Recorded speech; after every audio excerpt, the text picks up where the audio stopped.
نحمده ونستعينه ونستغفره ونعوذ بالله من شرور أنفسنا ومن سيئات أعمالنا من يهده الله فلا مضل له ومن يضلل فلا هادي له وأشهد أن لا إله إلا الله وحده لا شريك له وأشهد أن محمدا عبده ورسوله يا أيها الذين آمنوا اتقوا الله حق تقاته ولا تموتن إلا وأنتم مسلمون يا أيها الناس اتقوا ربكم الذي خلقكم من نفس واحدة وخلق منها زوجها وبث منهما رجالا كثيرا ونساء واتقوا الله الذي تساءلون به والأرحام إن الله كان عليكم رقيبا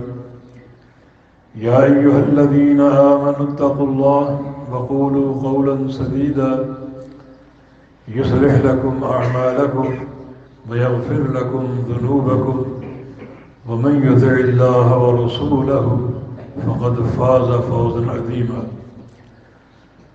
أما بعد فإن أصدق الكلام كلام الله وأحسن الهدي هدي محمد صلى الله تعالى عليه وسلم وشر الأمور محدثاتها وكل محدثة بدعة وكل بدعة ضلالة وكل ضلالة في النار من يطع الله ورسوله فقد رشد واهتدى ومن يعص الله ورسوله فقد ضل وغوى اللهم صل على محمد وعلى آل محمد كما صليت على إبراهيم وعلى آل إبراهيم إنك حميد مجيد اللهم بارك على محمد وعلى آل محمد كما باركت على إبراهيم وعلى آل إبراهيم إنك حميد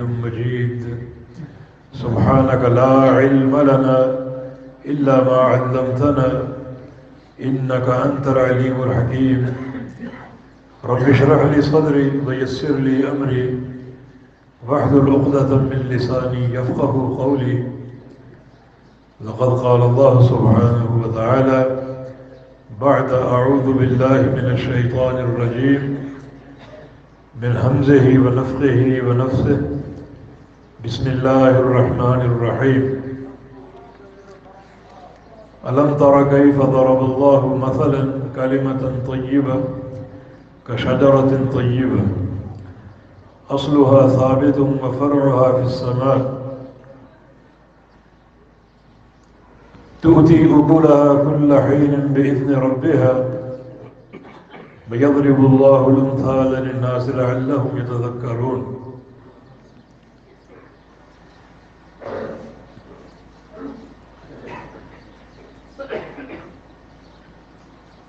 اللہ رب العزت کی حمد و ثنا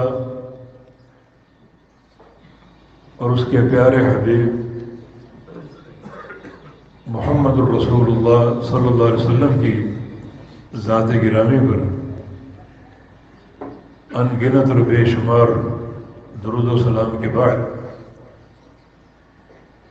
میرے لیے ضروری ہے کہ میں اپنے نائب ناظم اعلیٰ پروفیسر محمد جمن اور ان کے رفقائے کار بالخصوص سائیں احمد یار حافظ اللہ کا شکریہ ادا کروں جنہوں نے اس عظیم و شان پروگرام کے لیے مدعو کیا اور ایک ہی وقت میں ہزاروں بھائیوں اور دوستوں کی اللہ کی رضا کے لیے زیارت ہو گئی۔ یہ ملاقاتیں اور زیارتیں اور یہ مل بیٹھنا دین اسلام میں بہت ہی قابل قدر ہے۔ ایک حدیث قدسی میں رسول اللہ صلی اللہ علیہ وسلم کا فرمان ہے کہ اللہ فرماتا ہے حقت محبتی للمتظاہرین فیہ حقت محبتی للمتجالسین فیہ، جو لوگ میری رضا کے لیے آپس میں مل بیٹھتے ہیں اور میری رضا کے لیے آپس میں زیارتیں کرتے ہیں، ملاقاتیں کرتے ہیں، محبتیں کرتے ہیں، ان لوگوں کے لیے میری محبت فرض ہو جاتی ہے۔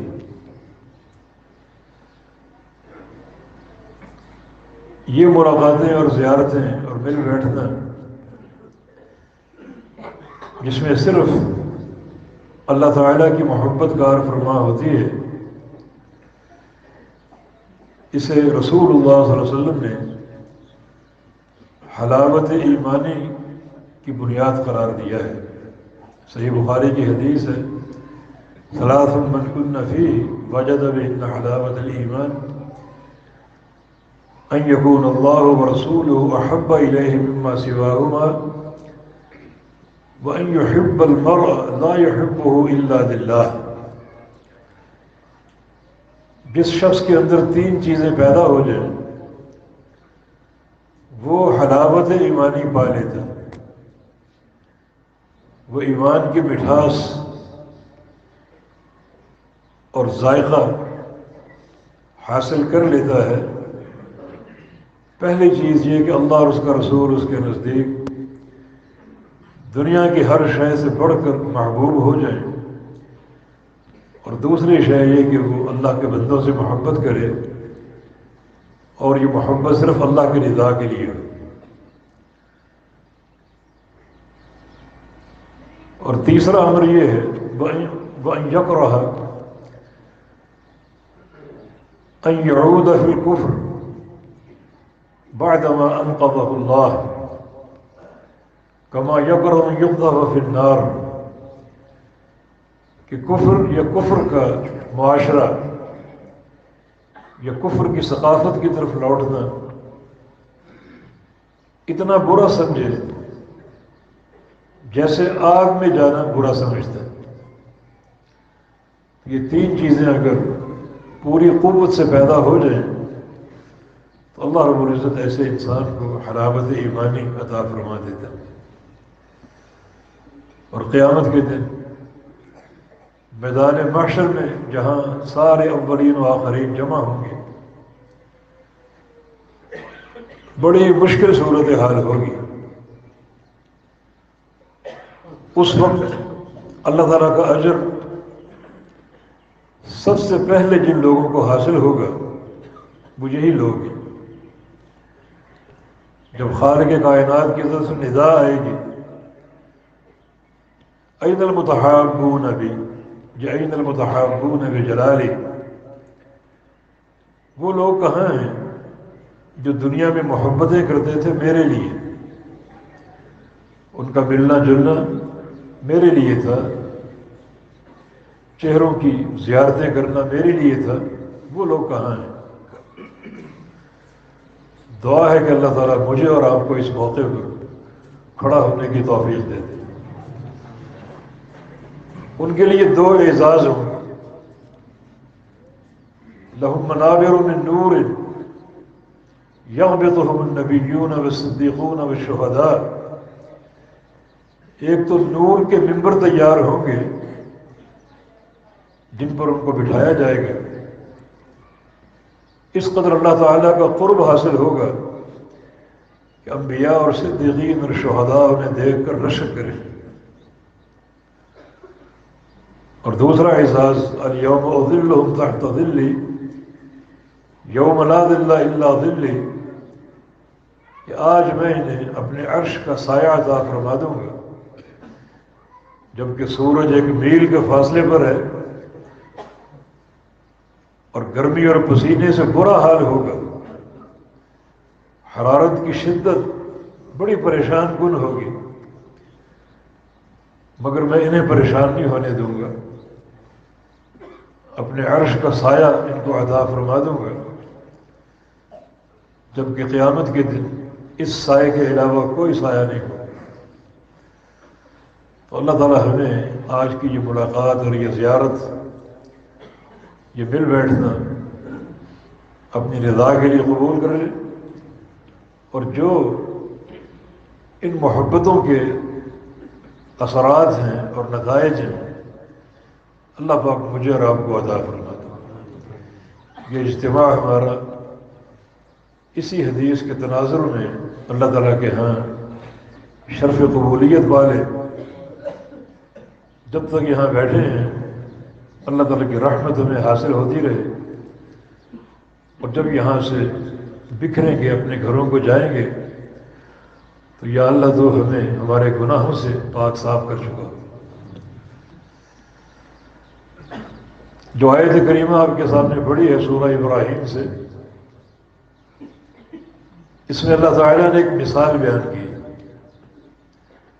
الم تر کیف ضرب اللہ مثلا کلمۃ طیبۃ کشجرۃ طیبہ۔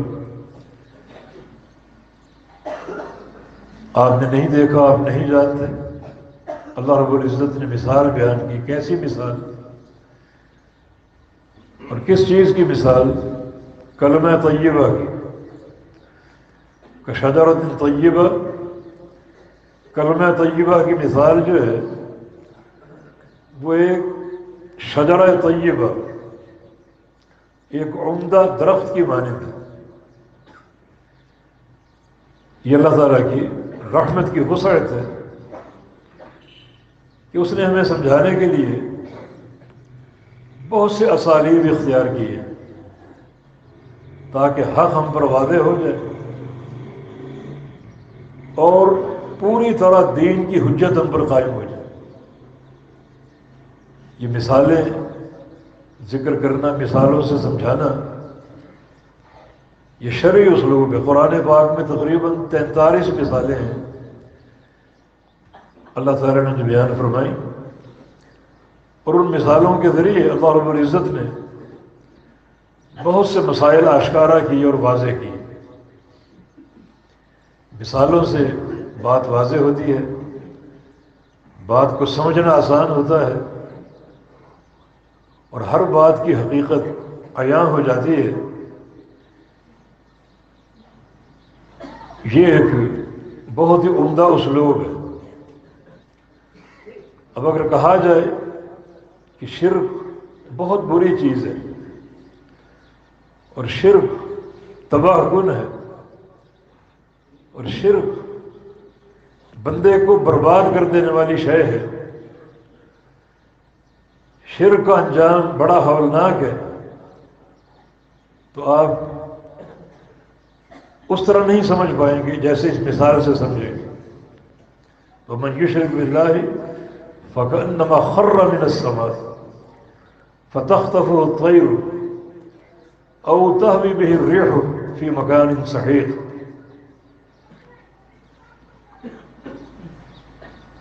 جو اللہ کے ساتھ شرک کرتا ہے، کیسی بربادی اس کے کھاتے میں آتی ہے، یوں سمجھو کہ جیسے اس کو آسمان سے گرا دیا گیا ہے، آسمان سے نیچے پٹخا جائے، نیچے پھینکا جائے، تو کتنا یہ ہولناک انجام ہے۔ تو اللہ رب العزت نے یہ شرک کی مذمت اور شناعت ہمیں اس مثال سے سمجھائی۔ آسمان سے پھینکا جائے، گرایا جائے، اور راستے میں خونی پرندے اچک لیں، اس کو بمبھوڑ ڈالیں، اور یا پھر تیز رفتار آندھیوں کی لپیٹ میں آ جائے اور وہ آندھیوں سے دور دراز علاقے میں پٹک کے رکھ دیں۔ یہ شرک کرنے والے کا ہولناک انجام ہے۔ اس مثال سے شرک کی حقیقت اور مذمت اور واضح ہو جاتی ہے کہ ایک مشرک انسان کس طرح تباہ و برباد ہو جاتا ہے، اور اس کی دنیا اور آخرت برباد ہو جاتی ہے۔ اس مثال کو سن کر کسی انسان میں شرک کرنے کی ہمت ہوگی کہ شرک اختیار کرنے کی صورت میں گویا مجھے آسمان سے پھینک دیا گیا، اس قدر کلفت مجھ پر ڈال دی گئی۔ اللہ تعالیٰ نے ایک مقام پر شرک کی ایک اور مثال دی، بلکہ مشرکین کے جو معبودان باطلہ ہیں ان کی حقیقت کو واضح کیا، یا ایھا الناس ضرب مثل فاستمعوا له، اے لوگو ایک مثال بیان کی جا رہی ہے، اسے سنو۔ یہ فاستمعوا له، سنو، اس سے واضح ہوتا ہے، ثابت ہوتا ہے کہ اللہ تعالیٰ کی بیان کردہ مثالیں خوب غور سے اور توجہ سے سننی چاہیے۔ ان الذين تدعون من دونه لن يخلقوا ذبابا ولو اجتمعوا له، جن جن کو تم اللہ کے سوا پکارتے ہو وہ تو ایک مکھی پیدا نہیں کر سکتے۔ جس کو پکارا جاتا ہے اس کا خالق ہونا ضروری ہے۔ قوم نوح سے شرک کا آغاز ہوا، ہر نبی کے دور میں شرک ہوا، آج تک ہو رہا ہے، قیامت تک ہوتا رہے گا۔ جتنے معبودان باطلہ ہیں تمہارے ان سب کو جمع کر لو اور یہ سارے جمع ہو کر ایک خسیس جانور مکھی بھی نہیں بنا سکتے۔ تم ان سے کیا توقعات وابستہ کیے بیٹھے ہو؟ ان سے روزی مانگتے ہو، اولادیں مانگتے ہو، شفا طلب کرتے ہو، شدائد کا علاج ان سے ڈھونڈتے ہو، اور مکھی بنانا دور کی بات ہے۔ من یسلبہ الذباب، اگر مکھی کوئی چیز ان سے چھین لے جو وہ کھانا کھا رہے ہو، اس پر آ کے بیٹھ جائے اور ایک ذرے کی مقدار میں کوئی چیز اٹھا لے، چھین لے، تو اسے بھی واپس نہیں لے سکتے۔ سارے معبودان باطلہ جمع ہو کر اتنا کام بھی نہیں کر سکتے، ایک ذرے پر ان کا اختیار نہیں ہے۔ تو یہ مثال کس قدر شرک کی نحوست اور مذمت پر مشتمل ہے۔ مشرکین کی بے عقلی کو واضح کرتی ہے کہ کن کو تم پکارتے ہو۔ جن جن کو پکارا جا رہا ہے یا پکارا جاتا رہے گا، یہ سارے مل کر ایک مکھی نہیں بنا سکتے۔ تو یقیناً مثالوں سے مسائل واضح ہوتے ہیں، حقیقت حال اور کھل جاتی ہے، اور معاملہ آشکارا ہو جاتا ہے۔ یہ خالق کائنات کا احسان عظیم ہے۔ اب صدقہ ہم دیتے ہیں، اس صدقے کے آثار کیا ہیں اور اس کے نتائج کیا ہیں، قرآن نے ایک مثال سے واضح کیا۔ ان الذين ينفقون اموالهم في سبيل الله مثل الذين ينفقون اموالهم في سبيل الله كمثل حبة، جو لوگ اپنا مال اللہ کی راہ میں خرچ کرتے ہیں ان کی مثال ایک دانے کی ہے جس کو آپ نے زمین میں بو دیا، انبتت 7 سنابل، اس ایک دانے نے 7 سٹے پیدا کر دیے، فی کل سنبلۃ 100 حبہ، ہر سٹے میں 100 دانے موجود ہیں۔ آپ نے ایک دانہ زمین کو دیا اور بویا، اللہ تعالیٰ نے آپ کو 700 دانے دے دی۔ اور واللہ یضاعف لمن یشاء، اللہ تعالیٰ جس کے لیے چاہے اس سے بھی بڑھا کر عطا فرمائے۔ اس مثال سے صدقے کا ایک عمدہ نتیجہ ہمارے سامنے آ گیا کہ بندہ ایک دانہ ہی اللہ کی راہ میں خرچ کر دے، ایک کھجور ہی اللہ کی راہ میں خرچ کر دے، تو اللہ تعالیٰ کس طرح بڑھا چڑھا کر لوٹاتا ہے اور اپنے بندوں کو اس سے کئی گنا بڑھ کر عطا فرما دیتا ہے۔ ما نقص صدقۃ من مال، صدقے سے مال کم نہیں ہوتا۔ نبی علیہ السلام کی حدیث ہے کہ اللہ تعالیٰ نے باقاعدہ فرشتوں کی ڈیوٹی مقرر کر رکھی ہے جو زمین بھر میں پھیلے ہوئے ہیں اور یہ دعا کرتے رہتے ہیں اللہم اعطِ منفقا خلفا واعطِ ممسکا تلفا، یا اللہ جو بندہ تیری راہ میں خرچ کرتا ہے اسے اس کرنے کو بدل عطا فرما دے بڑھا چڑھا کے، اور جو بخیل ہے اس کے نقصان کو بڑھا دے، جو خرچ کرتا ہے اس کے مال کو بڑھا دے اور جو بخیل ہے اس کے نقصان کو بڑھا دے۔ ہم نمازوں سے غافل ہوتے ہیں، اوقات کی پابندی نہیں کر پاتے، لیکن اس کا کیا وبال ہے، اس کا کیا خمیازہ بھگتنا پڑے گا۔ نبی علیہ السلام کی ایک حدیث میں ایک مثال کا ذکر ہے، من فاتت صلاۃ العصر فکأنما بطر اہلہ ومالہ،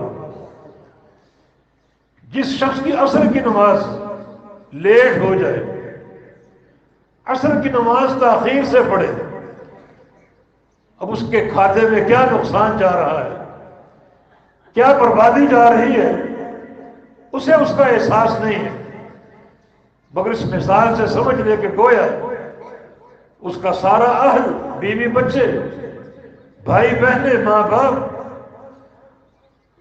اس کا سرمایہ اور اس کا مال سب کا سب ایک مقام پر جمع کر کے اس کو آگ لگا دی، کیا اس کے احساسات ہوں گے جب اپنی نگاہوں کے سامنے بچوں کو جلتا ہوا دیکھے گا، اپنی کمائی کو جلتا ہوا دیکھے گا۔ تو اس مثال کو سننے کے بعد جو وبال کی صورت حال ہے، اب کوئی بندہ نماز کو لیٹ کرے گا، سارے کام چھوڑ کے نماز پڑھے گا، نماز مقدم ہے، اس کی تاخیر کی کوئی گنجائش نہیں۔ اور بعض اوقات پیارے پیغمبر صلی اللہ علیہ وسلم عملی مثال دیا کرتے تھے، صحابہ کرام کی جماعت کے ساتھ تشریف لے جا رہے تھے، راستے میں ایک درخت دیکھا، سوکھا ہوا، سوکھے پتے، چھڑی آپ کے ہاتھ میں تھی، آپ وہاں رک گئے، ٹھہر گئے، صحابہ کرام بھی ٹھہر گئے، آپ نے اپنی چھڑی اس درخت کی ایک شاخ پر ماری اور سارے پتے جھڑ گئے۔ صحابہ یہ منظر دیکھ رہے ہیں، یہ ایک عملی مثال ہے۔ تو رسول اللہ صلی اللہ علیہ وسلم نے ارشاد فرمایا، کچھ کلمات ایسے ہیں اگر تم کو پڑھتے رہو تو اللہ تعالیٰ تمہارے گناہوں کو اس طرح جھاڑ دے گا جیسے اس درخت کے پتے جھڑ گئے۔ وہ کلمات کیا ہیں؟ سبحان اللہ والحمد للہ ولا الہ الا اللہ واللہ اکبر۔ اگر یہ کلمات تم پڑھتے رہو تو اللہ تعالیٰ تمہیں تمہارے گناہوں سے اس قدر پاک اور صاف کر دے گا جیسے اس شاخ کے پتے جھڑ گئے۔ تو اس مثال کا تصور کر لیجیے اور اپنے گناہوں کے بوجھ کا بھی سوچیے، ان گناہوں کو جھاڑنے کی اور گناہوں سے پاک صاف ہونے کی تدبیر کیجیے۔ تدبیر آپ نے نہیں کرنی، تدبیر ہو چکی ہے اور اللہ کے پیغمبر کھول کھول کر بیان کر چکے ہیں۔ تو آپ نے اس عملی تمثیل سے واضح کر دیا کہ جو بندہ یہ کلمات پڑھے گا جو کہ عقیدہ توحید کا مربع ہے، تو اللہ تعالیٰ کی کلمات کی برکت سے اس کے گناہوں کو اس طرح جھاڑ دے گا جیسے آپ کے سامنے اس شاخ کے پتے جھڑ گئے۔ تو ان مثالوں سے آپ سمجھیے کہ تمثیل اور مثال ایک ادبی اور بلاغت کا اصول اور اسلوب ہے جس سے باتیں واضح ہوتی ہیں اور ایک چیز کی حقیقت عیاں ہوتی ہے۔ اگر کہا جائے کہ زید بہادر ہے تو اس کی بہادری کا تصور کچھ واضح ہوتا ہے، اور اگر کہا جائے کہ زید شیر ہے تو اس کی بہادری اور زیادہ منکشف ہوگی اور زیادہ واضح ہوگی۔ یہاں جو مثال اللہ پاک نے دی وہ کلمہ طیبہ کی ہے، الم تر کیف ضرب اللہ مثلا کلمۃ طیبہ، اللہ نے مثال بیان کی کلمہ طیبہ کی۔ وہ کلمہ طیبہ کیا ہے؟ لا الہ الا اللہ لا الہ الا اللہ جو کہ دین کی اساس ہے، اللہ کے پیارے پیغمبر کی پہلی دعوت کوہ صفا پر کھڑے ہو کر قولوا لا الہ الا اللہ تفلحوا، کہ کلمہ پڑھ دو لا الہ الا اللہ، تم فلاح پا جاؤ گے، دنیا میں فلاح پا جاؤ گے، قبر میں فلاح پا جاؤ گے، قیامت کے دن فلاح پا جاؤ گے، جب اللہ کے سامنے کھڑے ہو کے حساب و کتاب کے لیے فلاح پا جاؤ گے، جب مرحلہ میزان آئے گا تمہارے اعمال تولے جائیں گے وہاں بھی فلاح پا جاؤ گے، اور جب پورے صراط سے گزرنے کا وقت آئے گا وہاں بھی فلاح پا جاؤ گے اس کلمے کی اساس پر لا الہ الا اللہ۔ رسول اللہ صلی اللہ علیہ وسلم کی حدیث ہے افضل الذکر لا الہ الا اللہ، سب سے بہترین ذکر لا الہ الا اللہ ہے۔ نوح علیہ السلام نے اپنے بیٹوں کو وصیت کی اوصیکم بلا الہ الا اللہ، کہ میں تمہیں زندگی بھر لا الہ الا اللہ اختیار کیے رہنے کی وصیت کرتا ہوں، کبھی اس کلمے سے غافل نہ ہونا اور کبھی تمہاری توجہ اس کلمے سے اوجھل نہ ہو، کثرت اس کا ذکر جاری رکھنا، اٹھتے بیٹھتے پڑھو لا الہ الا اللہ، کیونکہ اگر ساتوں آسمان اور ساتوں زمینیں اور آسمانوں اور زمینوں کو آباد کرنے والے ایک پلڑے میں ہو اور وضعت لا الہ الا اللہ فی کفۃ اخری، دوسرے پلڑے میں صرف کلمہ لا الہ الا اللہ ہو تو یہ پلڑا بھاری ہوگا اور آسمانوں اور زمینوں کا پلڑا ہلکا پڑ جائے گا۔ بڑی قوت ہے اس کلمے میں، حتیٰ کہ میدان جہاد میں دشمن آپ کا نقصان کر چکا ہو اور آپ اس پر غلبہ پانے والے ہو اور وار کرنے والے ہو، اس کا گلا کاٹنے والے ہو اور وہ لا الہ الا اللہ پڑھ دے تو اس کو پھر مارنا حرام اور ناجائز ہو۔ نبی علیہ السلام کا فرمان ہے اگر تم نے کلمہ پڑھنے کے بعد اس کو مار دیا تو کلمہ پڑھنے سے قبل جو اس کا مقام تھا اس مقام پر تم آ جاؤ گے، اور قتل کرنے سے پہلے جو تمہارا مقام تھا اس مقام پر وہ آ جائے گا، یعنی تم جہنمی بن جاؤ گے اور وہ جنتی بن جائے گا۔ سفیان ثوری کا قول ہے لیس شیء اقطع لظہر ابلیس من قول لا الہ الا اللہ، ابلیس کی کمر کو سب سے زیادہ جو کلمہ توڑتا ہے وہ کلمہ لا الہ الا اللہ ہے۔ جتنا کثرت سے پڑھو گے وہ شیطان پر لاٹھیاں برسا رہے ہو، ابلیس کی کمر پر کوڑے مار رہے ہو، اور اس کلمے کی برکت سے اس کو کوڑے مار مار کر ماندہ کر دو گے، تھکا کر گرا دو گے، اس کی قوت سلب ہو جائے گی اور تمہیں برگلانے کے قابل نہیں رہے گا۔ یہ عظیم کلمہ الم تر کیف ضرب اللہ مثلا کلمۃ طیبۃ، اللہ رب العزت اس کلمہ طیبہ کی مثال بیان کرتا ہے۔ اس کلمہ طیبہ کی مثال کشجرۃ طیبہ، کلمہ طیبہ کی مثال ایک عمدہ درخت کی ہے۔ شجرہ طیبہ سے مراد بالاتفاق کھجور کا درخت ہے، تو اللہ تعالیٰ نے کلمہ طیبہ کی تمثیل اور تشبیہ کھجور کے درخت کے ساتھ قائم کی ہے۔ وجہ تشبیہ تین چیزیں، مشابہت کی وجوہ تین ہے، مشابہت کے اسباب تین ہیں، بلکہ ایک حدیث کو شامل کر لیں تو مرکزی طور پر چار اسباب ہیں مشابہت کے، کہ یہ کلمہ طیبہ کھجور کے مشابہ کیوں ہیں، اور اس تشبیہ کو پہچان لینے کے بعد اس کلمہ طیبہ کے تعلق سے ہمارا کردار کیا ہونا چاہیے۔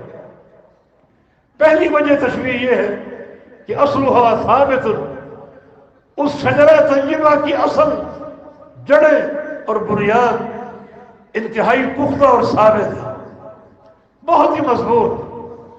سب سے مضبوط جڑیں جس درخت کی ہوتی ہیں وہ کھجور کا درخت ہے، اور آپ اس کھجور کے درخت کو پانی دیں یا نہ دیں ہر سال آپ کو پھل دے گا، بڑی کارآمد اس کی جڑیں ہیں۔ تو کلمہ طیبہ کی مثال شجرہ طیبہ سے ہے، اور وجہ مثال پہلی کہ اصلها ثابت، کھجور کے درخت کی جڑیں مضبوط ہوتی ہیں اور ثابت اور راسخ اور پختہ اور قوی ہوتی ہیں۔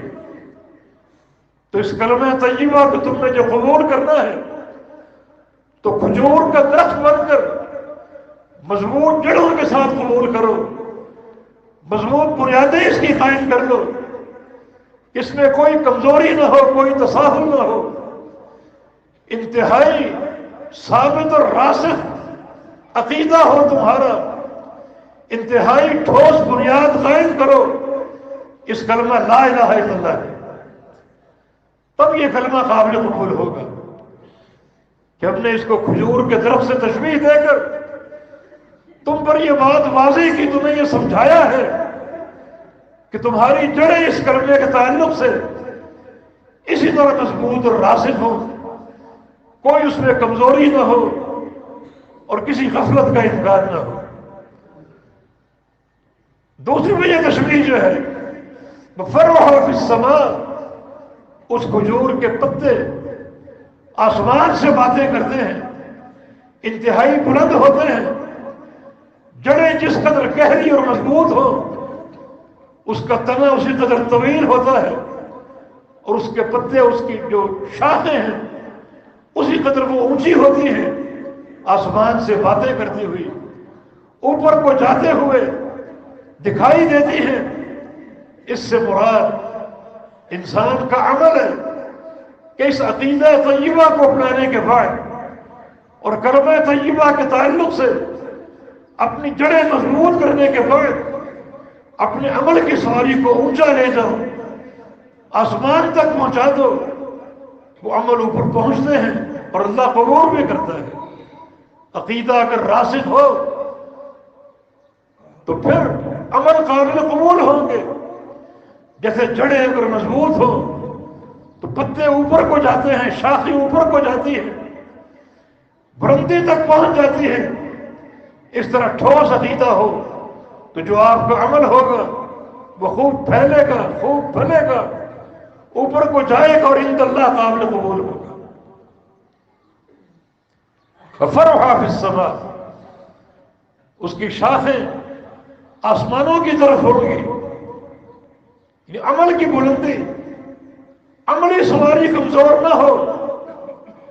کچھ لوگوں کو شیطان دھوکہ دیتا ہے کہ میاں تم موحد ہو اور جب توحید موجود ہو تو کوئی گناہ نقصان نہیں دیتا اور بغیر عمل کے بھی کامیابی ممکن۔ کچھ ایسے نصوص انسان کے سامنے رکھتا ہے جن میں عقیدے کے تعلق سے مغفرت کا ذکر ہے، لیکن میرے دوستوں اور بھائیوں یہ شیطان کی تضلیل ہے، وہ انسان کو گمراہ کرنے کے لیے وار کرتا ہے۔ اس مثال پر غور کرو، کھجور کے درخت سے تشبیہ کیوں دی گئی؟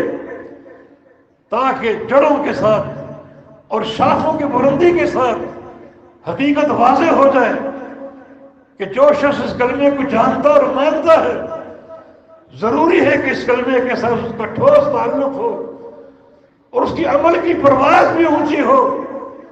جب وہ پرواز اونچی ہوگی لا الہ الا اللہ کی بنیاد پر تو وہ عمل قابل قبول بھی ہوگا، اور اگر کلمے کی اساس کمزور ہے، یہ اس بنیاد میں دراڑیں ہیں، تو عمل کا فائدہ نہ ہوگا اور عمل قابل قبول نہ ہوگا۔ اللہ تعالیٰ کا ارشاد گرامی فَاعْلَمْ أَنَّهُ لَا إِلَهَ إِلَّا اللَّهُ وَاسْتَغْفِرْ لِذَنبِكَ، اے میرے نبی سب سے پہلے پہچانو لا الہ الا اللہ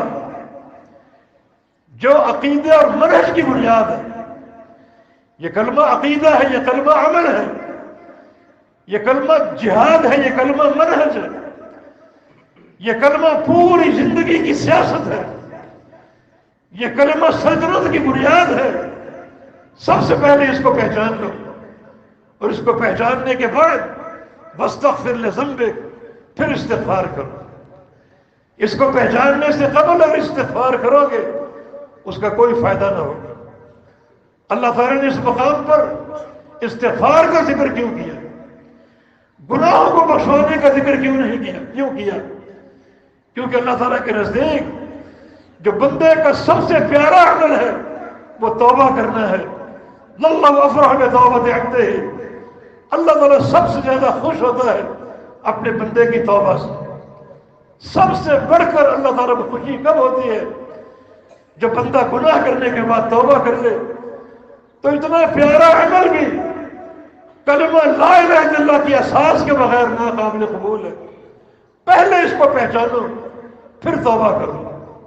وہ عمل جو اللہ کو سب سے زیادہ خوش کرنے والا ہے وہ عمل بھی قابل قبول نہیں جب تک اس کلمہ طیبہ کی اساس نہ ہو. ان اللہ یمد یدہ بالنہار لیتوب مسیء اللیل، اللہ اس قدر خوش ہوتا ہے دن چڑھتا اللہ اپنے ہاتھ کو پھیلا دیتا ہے تاکہ جن بندوں نے رات کو گناہ کیا ہے وہ دن کے اجالے میں توبہ کر دیں. یہ ہاتھ کا پھیلا دینا ہم اللہ کے لیے مثال بیان نہیں کرتے، لیکن اس سے یہ بات واضح ہوتی ہے کہ اللہ کس قدر خوش ہوتا ہے. گناہ گار بندوں کا انتظار کرتا ہے کہ توبہ کر لو. وَيَمُدُّ يَدَهُ بِاللَّيْلِ لِيَتُوبَ مُسِيءُ النَّهَارِ، اور جب رات چڑھتی ہے اللہ پھر اپنے ہاتھ کو پھیلا دیتا ہے تاکہ جن بندوں نے دن کے اجالے میں گناہ کیے وہ رات کو چھپ کر توبہ کر دیں. اللہ اپنا ہاتھ پھیلائے رکھتا ہے حتیٰ کہ آخر تیسرا پہر جب باقی بچتا ہے تو ينظر إلى سماء الدنیا، پھر اللہ رب العزت آسمان دنیا پر نزول فرماتا ہے اور فجر کے طلوع ہونے تک پکارتا ہے هل من مستغفر فاغفر له، هل من مسترزق فارزقه، هل من صائد فاعطيه، هل من مستشفى فاشفيه. ہے کوئی روزی کا طالب مجھ سے روزی طلب کر لو، کوئی بخشش کا طالب مجھ سے گناہ کی بخشش طلب کر لو، گناہ بخشوا لو. کوئی مریض شفا کا طالب ہو تو اس سے شفا طلب کر لو. آخری تیسرا پہر اللہ تعالیٰ پکارتا رہتا ہے آسمان اول پر نزول فرما کر. اس قدر وہ بخشش سے محبت کرتا ہے اور بندوں کے توبہ اور استغفار کو پسند کرتا ہے. لیکن فرمایا کہ نہیں، اگر اس کلمے کی معرفت نہیں ہے، اس کلمے کا علم نہیں ہے تو استغفار کا بھی کوئی فائدہ نہ ہوگا.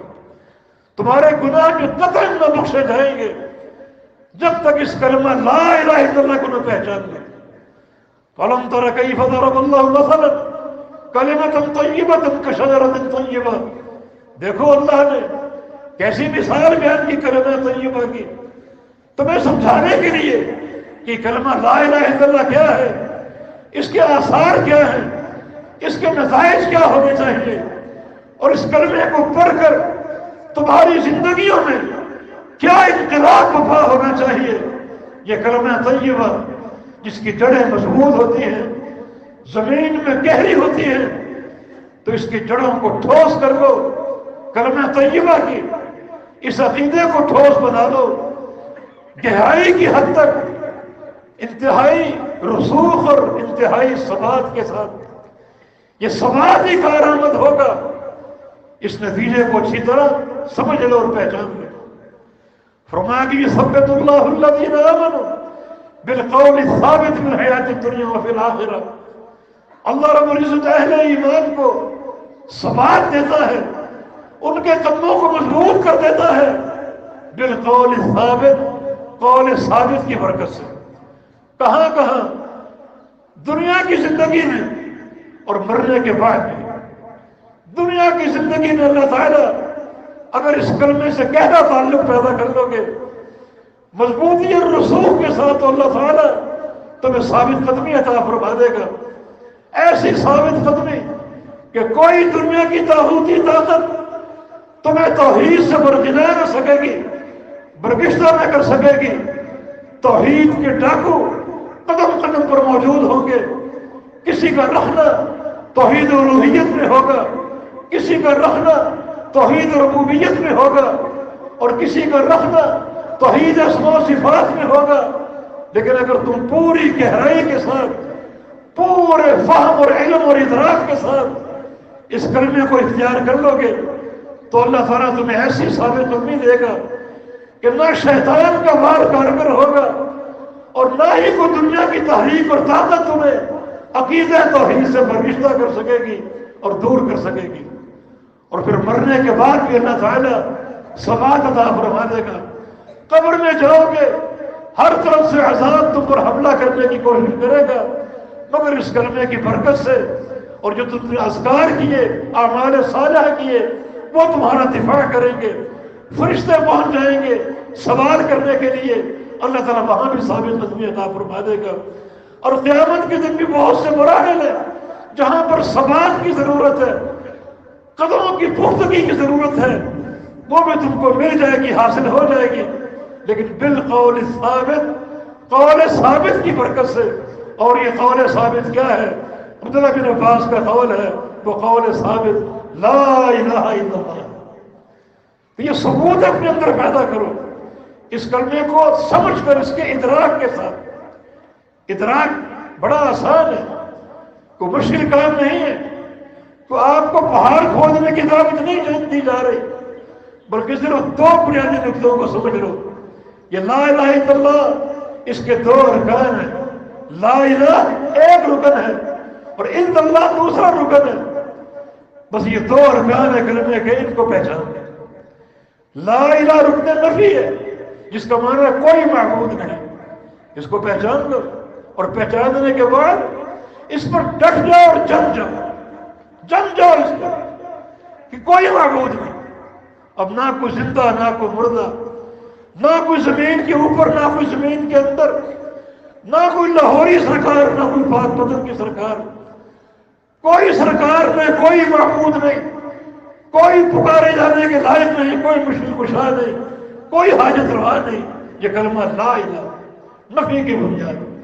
جب نفی آ گئی، نفی مطلق ہے، کسی استثناء کے بغیر اور کسی تخصیص کے بغیر. مطلق یہ نفی ہے. کوئی معبود نہیں ہے، کہیں بھی نہیں ہے، کسی دور میں نہیں ہے، کسی زمانے میں نہیں ہے، کسی مقام پر نہیں ہے، کسی گاؤں کوٹ میں نہیں ہے. یہ رکن نفی ہے. نفی کو سمجھو، نفی کو پہچانو، پھر رکن اثبات آگے آ جاتا ہے. الا اللہ، صرف ایک اللہ، باقی سارے معبود جو بنائے گئے، تراشے گئے، وہ معبودان باطلہ ہے. صرف ایک ہی معبود حق ہے اور وہ اللہ رب العزت ہے. بس یہ دو بنیادیں اس کلمے کی، نفی کی بنیاد اور اثبات کی بنیاد. اس کو پہچان لو. فاعلم انہ لا الہ الا اللہ.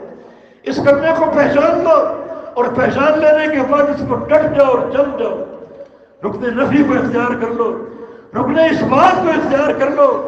یہ ہے اصلها ثابت، مضبوط اس کی بنیادیں ہیں، مضبوط اس کی جڑیں ہیں.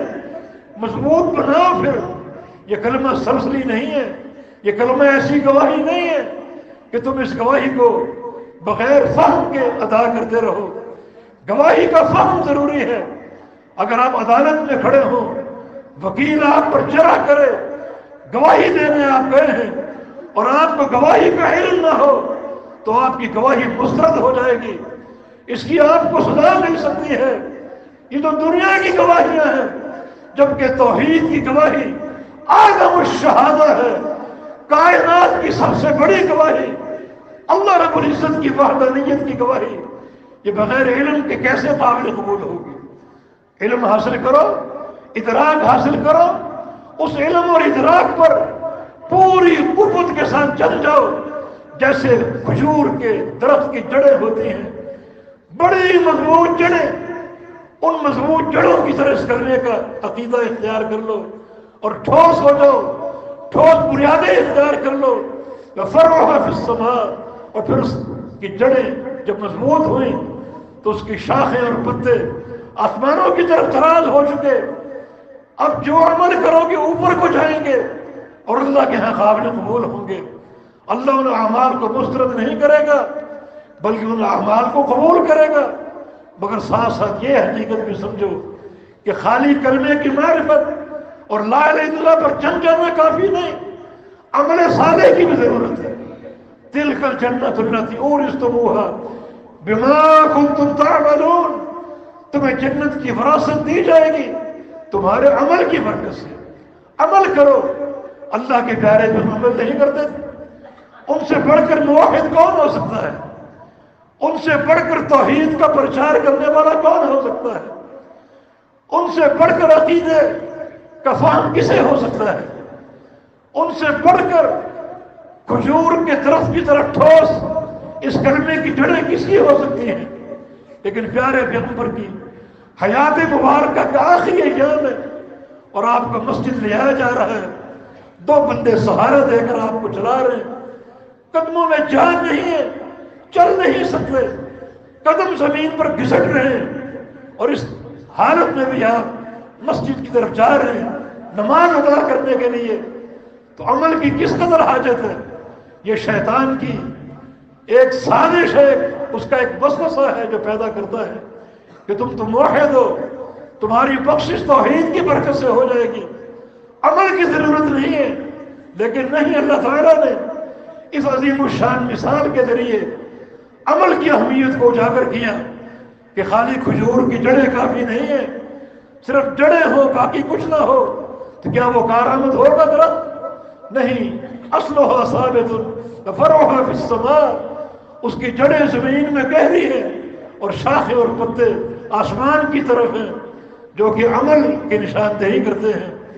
تو اس کلمے کی جڑیں مضبوط کرنے کے بعد عمل صالح پر توجہ دو، ہر آن آپ کا تعلق کلمہ لا الہ الا اللہ کے ساتھ ہو، پھر عمل ہو، اس عمل کی اساس بھی لا الہ الا اللہ ہو، عمل کرنا بھی لا الہ الا اللہ کی خاطر ہو، نمازیں ہو، روزے ہو، حج و زکوٰۃ ہو، عمرہ ہو، جہاد ہو، ان سب کی بنیاد لا الہ الا اللہ ہے، توحید ان کی اساس ہے۔ یہ ایک مربوط ایسا تعلق جو اس مثال سے سمجھایا جا رہا ہے، اس سے حقیقت حال واضح ہوتی ہے کہ عقیدے کے ساتھ عمل ہے، عمل کو اختیار کر لو، عمل کو اختیار کر لو، جیسا کہ سلف صالحین کا کردار تھا، وتیرہ تھا۔ صحابہ کہتے ہیں کہ تعلمنا العلم بالعمل جميعا، ہم نے پیارے پیغمبر سے علم اور عمل اکٹھا لیا ہے، جو وہی اترتی اس پر عمل کرتے ہیں۔ تم القرآن و تم العمل، ادھر قرآن کا نزول پورا ہوا، ادھر ہمارا عمل پورا ہو گیا۔ تو یہ کلمہ طیبہ، اس سے صحیح تعلق قائم کرنے والا مضبوط عقیدہ اختیار کر لو، اور پھر اپنے عمل کی بلندی کی طرف توجہ دو جو آسمانوں کی طرف جائے اور تمہارا عمل قابل قبول ہو۔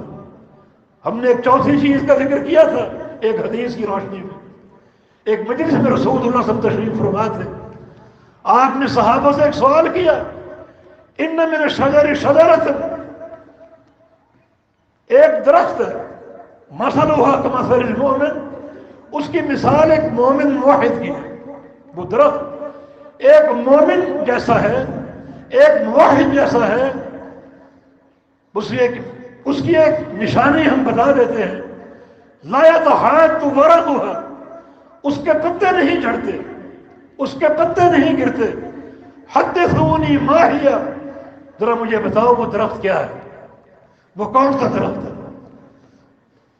عبداللہ بن عمر اس حدیث کے راوی ہیں، فرماتے ہیں کہ وقع الناس بشجر البوادی، لوگوں کے ذہن جنگل کی طرف چلے گئے، درختوں کے بارے میں غور کرنے لگے، وہ کون سا درخت ہے جس کی مثال مومن کی سی ہے، جس کے پتے نہیں چڑھتے۔ ابو بکر و عمر اس مجلس میں موجود تھے، لیکن کوئی جواب نہ دے سکے، سب خاموش رہے۔ عبداللہ فرماتے ہیں کہ میرے ذہن میں خیال ہے کہ انہا النخلہ، یہ کھجور کا درخت ہو سکتا ہے، مگر میں نے حیا کی بنا پر جواب نہ دیا کہ جہاں میرے والد گرامی موجود ہیں اور وہ خاموش ہیں، اور جہاں افضل هذه الامہ ابو بکر صدیق موجود ہیں اور وہ خاموش ہیں، وہاں میرا بات کرنا مناسب نہیں ہے۔ جب سارے صحابہ خاموش رہے تو اللہ کے پیارے پیغمبر نے خود جواب دیا کہ انہا النخلہ، وہ درخت کھجور کا درخت ہے جس کی مثال مومن کسی ہے۔ بعد عبداللہ بن عمر اپنے والد سے کہا کہ مجھے اس کا جواب معلوم ہو چکا تھا، مگر میں حیا کی بنا پر خاموش رہا کہ بڑے بڑے صحابہ اور کبار صحابہ موجود ہیں جو کہ خاموش ہیں اور جواب نہیں دے پا رہے، میرا جواب دینا مناسب نہیں۔ جناب عمر بن خطاب نے فرمایا اگر تم یہ جواب دے دیتے، تمہارا یہ جواب مجھے دنیا کی ساری دولتوں سے محبوب ہوتا ہوں۔ علم ایک دولت ہے، علم ایک خزانہ ہے، اور علم بھی وہ جس کے تانے بانے عقیدہ توحید سے جڑتے ہوں۔ ساری دنیا ایک طرف ہو، دنیا کے خزانے ایک طرف ہو، اس علم کا ایک نقطہ ان تمام خزانوں سے قیمتی ہے، اس کے پتے نہیں جھڑتے۔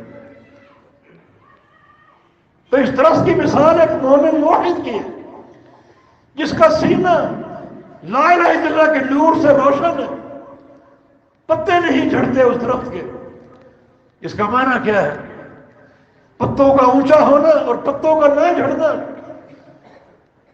ان مثالوں سے کیا سمجھایا جا رہا ہے؟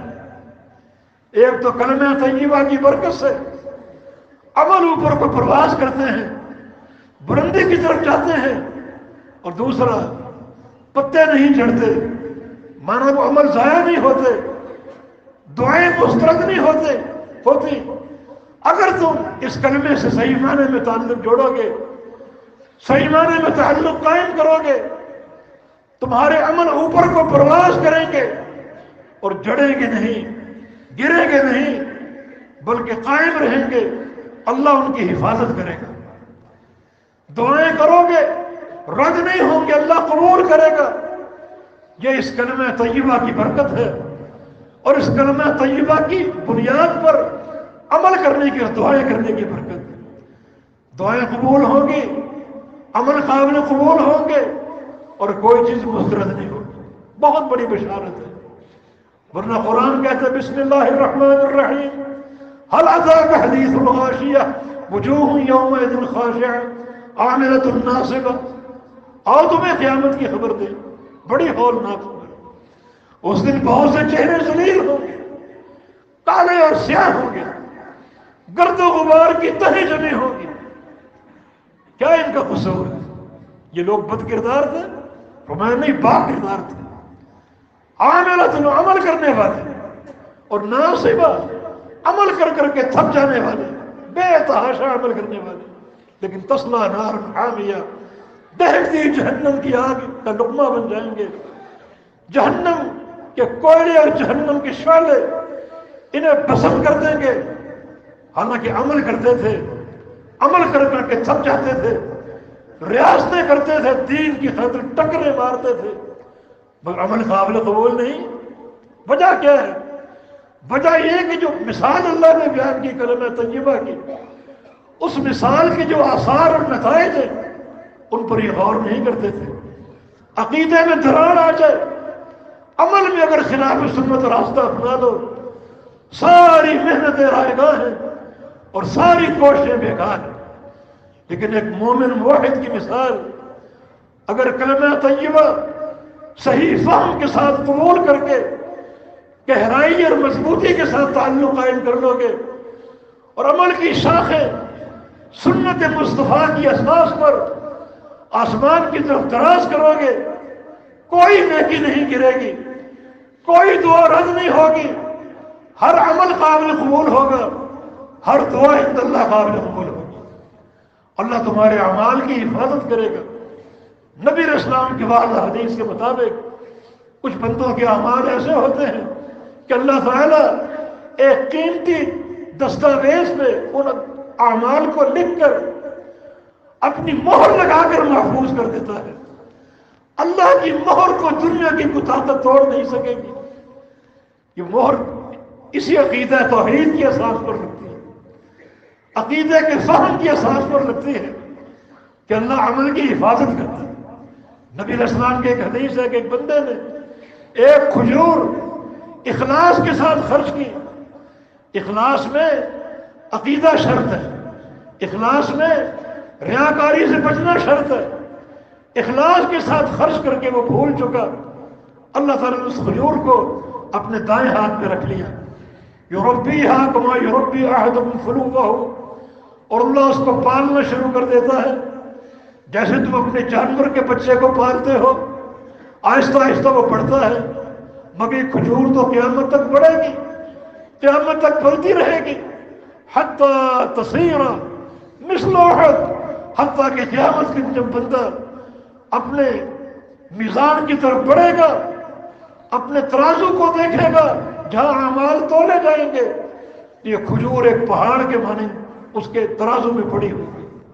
اللہ حفاظت بھی کرے گا، اللہ بڑھائے گا بھی۔ ایسی قبولیت ہے اس کلمہ طیبہ کی برکت سے۔ عقیدے کی بنیاد کو مضبوط کر لو، اسی بنیاد پر عمل صالح کو استوار کر لو تو وہ عمل قابل قبول بھی ہوں گے۔ ایک پتا تک نہیں گرے گا، ایک پتا تک نہیں جھڑے گا، جبکہ بہت سے لوگ قیامت کے دن ایسے آئیں گے تو بدا لهم من اللہ ما لم يكونوا يحتسبون ان اناس من امتی یاتون یوم القیامہ باعمال کامثال جبال تہامہ۔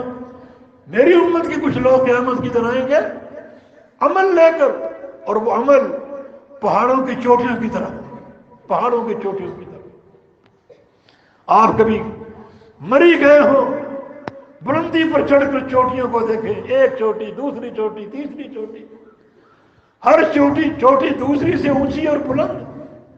اس طرح قیامت کے دن کچھ لوگ کھڑے ہوں گے اور ان کے اعمال پہاڑوں کی چوٹیوں کی طرح ہوں گے، لیکن یجعلہ اللہ ہباء منثورا، اللہ ان سارے اعمال کو، پہاڑوں جیسے اعمال کو ذرے بنا کر بکھیر کر ضائع کر دے گا، کوئی عمل باقی نہیں بچے گا۔ لمحہ فکری اللہ کے بندو، اس مثال پر بار بار غور کرو۔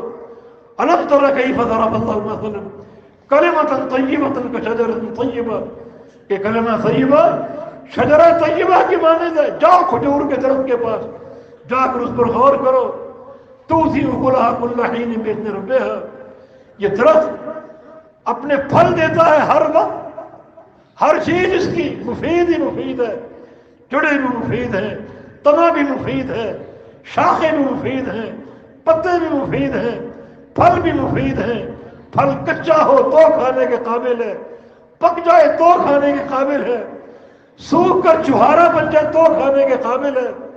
یہ پھل خراب نہیں ہوتا، اس کا آپ ذخیرہ کر سکتے ہیں، پورا سال کھا سکتے ہیں، اور پورا سال کھانے کے بعد نئی فصل آپ کے لیے تیار ہے، پھر کاٹو اور پھر کھاؤ۔ کھجور کے درخت کو بار بار دیکھو، بار بار اس پر غور کرو، یقیناً آپ کے سامنے منہج واضح ہوگا، عقیدہ کے تعلق سے، عمل صالح کے تعلق سے، اور پھر کھجور کے پھل کے تعلق سے۔ علامہ ابن قیم رحمہ اللہ نے ایک مقام پر اسی مثال کو ایک اچھے اسلوب سے بیان کیا تاکہ اور فہم اجاگر ہو جائے اور بات کھل کر سامنے آ جائے۔ دراصل وہ بات کر رہے تھے ادخلوا فی السلم کافہ، کہ اسلام میں پورے داخل ہو جاؤ۔ پورے کیسے داخل ہو یہ بھی اگر غور کرنا ہے تو کھجور کے درخت کو دیکھو جو پورے اسلام کی تصویر آپ کے سامنے پیش کرے گا۔ ابن قیم فرماتے ہیں اسلام میں پورا داخل ہونے کا معنی یہ ہے کہ اسلام 3 چیزوں سے عبارت ہے۔ اسلام میں 3 بنیادیں ہیں، ایک عقیدہ، دوسرا عمل، اور تیسرا اخلاق حسن، اور تینوں چیزیں باہم مربوط ہیں، عقیدہ، عمل اور اخلاق حسنہ۔ پھر انہیں مثال درخت سے دی، کھجور کے درخت سے، کہ کھجور کی جڑیں بمنزلہ عقیدہ ہے، اور کھجور کے پتے بمنزلہ عمل ہے، اور کھجور کا پھل بمنزلہ اخلاق حسنہ۔ یہ شیرینی اور مٹھاس۔ نبی علیہ السلام نے ایک حدیث میں مثل المومن کمثل النحلہ بھی فرمایا کہ مومن کی مثال تو شہد کی سی ہے، شہد کی مکھی کی سی ہے جو عمدہ پھلوں کو چوستی ہے اور عمدہ چیز برآمد کرتی ہے۔ اس کے پیٹ میں داخل ہونے والی چیز بھی عمدہ ہے اور اس کے پیٹ سے برآمد ہونے والا شہد بھی عمدہ ہے۔ مومن کو ایسا ہی ہونا چاہیے، اچھی چیزوں کو چوسے، اچھے پھلوں کو چوسے، جس کی اساس کتاب و سنت ہے۔ عہد الحدیث تم کو مبارک ہو، تمہارا علم وہ ہے جو عرش الہی سے اترا ہے۔ یہ دائیں بائیں کا کھیل نہیں، یہ زمینوں والوں کے فرمودات نہیں، ان کے ملفوظات نہیں ہیں۔ تم اس علم کے پیروکار ہو جو براہ راست جبریل امین کے ذریعے قلب اطہر محمد مصطفیٰ علیہ السلام پر اترا عرش الہی سے، اسی کو تم چوستے ہو، اسی کو اپنے اندر داخل کرتے ہو، وہی تمہارے دل و دماغ کی خوراک ہے۔ پھر اچھی چیز کو برآمد بھی ہونا چاہیے۔ مومن عمدہ عمل کرتا ہے، عمدہ عقیدے کا اظہار کرتا ہے اور صاحب اخلاق حسنہ ہوتا ہے۔ اللہ کے بندو اخلاق کی کمی ہو تو پھر بھی یہ عمارت ناقص ہے۔ کھجور کے درخت کی مثال مکمل نہیں ہوگی۔ مومن اخلاق حسنہ کا ترجمان ہوتا ہے، اور یہ بھی شیطان کی گمراہی کا ایک راستہ ہے کہ تم صاحب عقیدہ ہو، تمہیں تو بڑا کڑوا ہونا چاہیے۔ نہیں، مومن کو شہد ہونا چاہیے، شہد کی طرح میٹھا ہونا چاہیے، شہد کی مکھی کی طرح اپنے اندر اچھی چیزوں کو داخل کرے، اچھی چیزوں کو برآمد کرے۔ ان مثالوں کے ذریعے رسول اللہ صلی اللہ علیہ وسلم نے اس عظیم منہج کو اجاگر کیا، اس عظیم منہج کو روشن کیا۔ تو اس سے جو باتیں حاصل ہوئیں وہ انتہائی قابل غور ہیں۔ تو کھجور کے درخت کی اس مثال کو سامنے رکھتے ہوئے اپنے نسب و علم کا تعین کیجیے، درخت کو بار بار دیکھو، اور درخت کے ان بہت سے امور کو سامنے رکھ کر کہ اس کی ہر چیز مفید ہے۔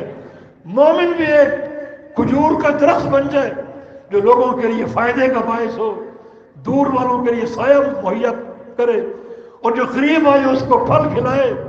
سوکھ جاتا ہے پھر بھی اس کی ہر چیز منفعت کا باعث ہے، اس کا تنا بھی کام آتا ہے، اس کی شاخیں بھی کام آتی ہیں، اگر کھود کی جڑیں نکال لیں جڑیں بھی کام آتی ہیں۔ کوئی چیز ایسی نہیں جو ضائع ہو۔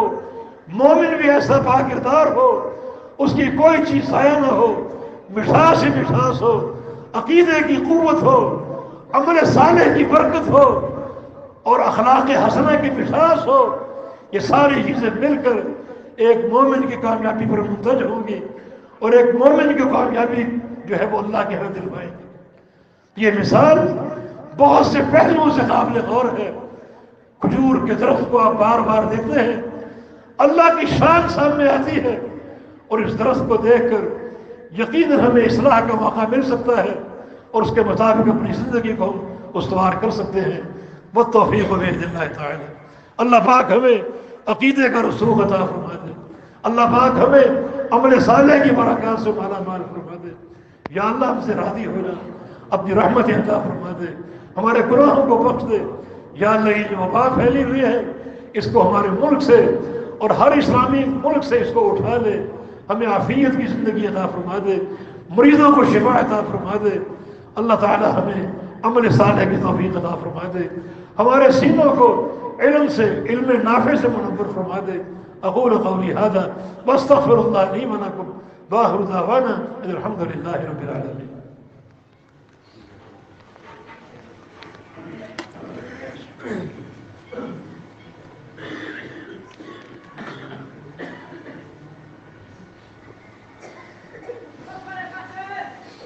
جزاک اللہ۔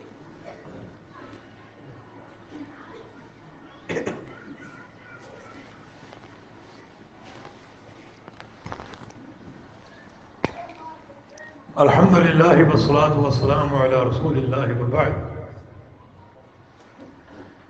جمیع اہل سندھ اس کھجور کے درخت کی مثال سے جو نتائج حاصل ہو رہے ہیں، جو علم نافع حاصل ہو رہا ہے، اس سارے علم کی ترجمانی ہماری دعوت ٹھوس عقیدے کی ہے، ہماری دعوت اس عمل صالح کی ہے جو کتاب و سنت سے حاصل ہوتا ہے، اور ہماری دعوت اخلاق حسنہ کی دعوت۔ اس کے لیے اللہ کے فضل و کرم سے دروس بھی ہوتے ہیں، پروگرام بھی ہوتے ہیں، لگ بھگ 1100-1200 مساجد ہماری، ہر جمعے یہ عقیدہ بیان ہوتا ہے۔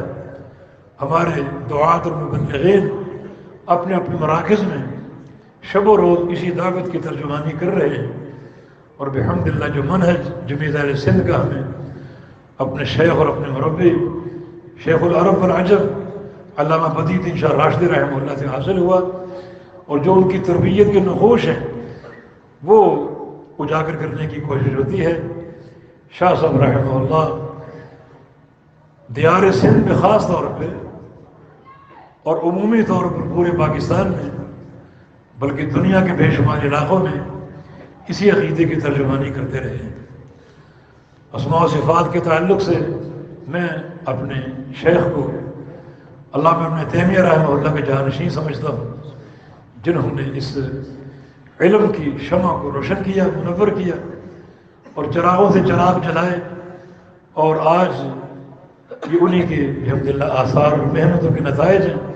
اللہ تعالیٰ کے فضل و کرم سے یقیناً اس سرزمین کے درختوں کا ایک ایک پتا اور ریت اور مٹی کا ایک ایک ذرہ قیامت کے دن گواہی دے گا کہ ہمارے شیخ نے توحید و سنت کو بیان کیا اور اس کی ترجمانی کی۔ الحمدللہ ہماری سالانہ کانفرنس ہر سال ہوتی ہے پورے ایک پرسکون احتشام سے۔ گزشتہ سال نہیں ہو سکی کرونا وائرس کی بنا پر، اس سال اس کی تاریخ ہم نے مقرر کر دی 9 اور 10 اپریل۔ یہ تاریخ نوٹ کر لیجئے اور اس تاریخ کے مطابق تیاری بھی کیجئے اور اس کی دعوت کو عام کیجئے۔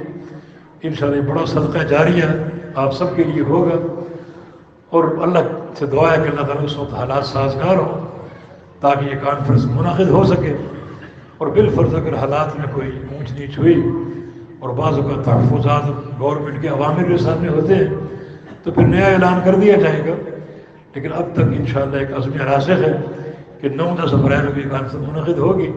آپ اپنی تیاری شروع کر دیں اور جو بھی اس کانفرنس کی تشہیر کے ضروری تقاضے ان کو ادا کیجیے تاکہ محنت سے اس پروگرام کو ہم کامیاب کر سکیں۔ اللہ پاک توفیق عطا فرمائے۔ ان الحمد للہ نحمده ونستعینه ونستغفره ونعوذ باللہ من شرور